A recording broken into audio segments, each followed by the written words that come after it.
Well, we're getting a little closer.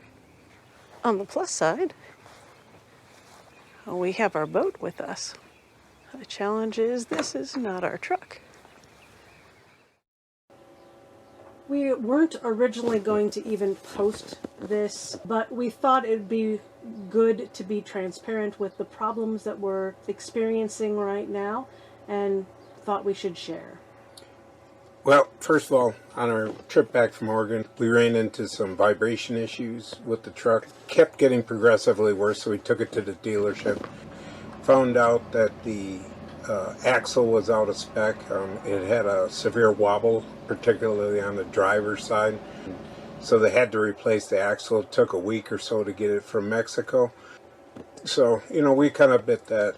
As they put the axle back in, they fixed that problem. Unfortunately, the wobble, they think, has caused an issue with the drive shaft, also causing a vibration to feed through the truck. So it might have been a combination of both. So now we have to wait for another drive shaft from the supplier. They don't have any at the factory right now. So unfortunately, we're having to wait for a week and a half to get that part. This has been kind of frustrating for both of us.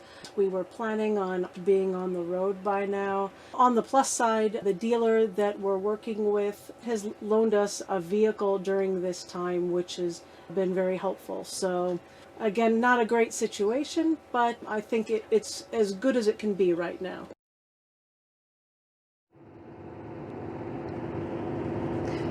So we got our Ram 5500 back. Yay! Well, sort of. It's kind of temporary right now. We're waiting on the drive shaft to do the final fix. As I've mentioned before, we sold our house in December of 2020 and moved temporarily into an efficiency apartment. Moving from our 5-bedroom house to this apartment was a bit of an eye-opener. Since this apartment was so small, we worked on keeping just the essentials and moved most of that directly into the camper. Moving our stuff from the apartment to the camper was pretty straightforward, since we could roll up to the apartment parking lot. I also really liked that I could focus on one cabinet at a time, packing the contents and then putting those items away in the camper before moving to another cabinet. We were both surprised that we were able to find places for almost all of our kitchen, refrigerator, freezer, and bathroom items. We're still working on the clothes situation, though. From a stress level standpoint, this was pretty low. Really glad we downsized in iterations.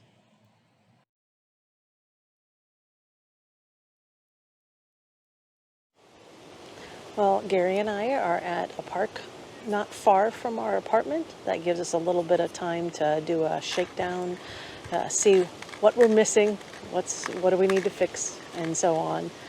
So we're quite excited about that. Gary's working on sorting screws. It's fun.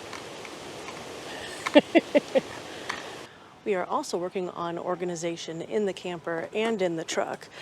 Gary's obviously working on a lot of the hardware, figuring out really what we need. And I've been working a lot on the camper organization pieces. One thing I'm particularly excited about is to be able to use our Blackstone grill again.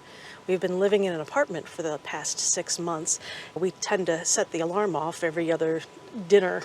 So it's really great to use this Blackstone grill and have bacon in the morning without informing the neighbors.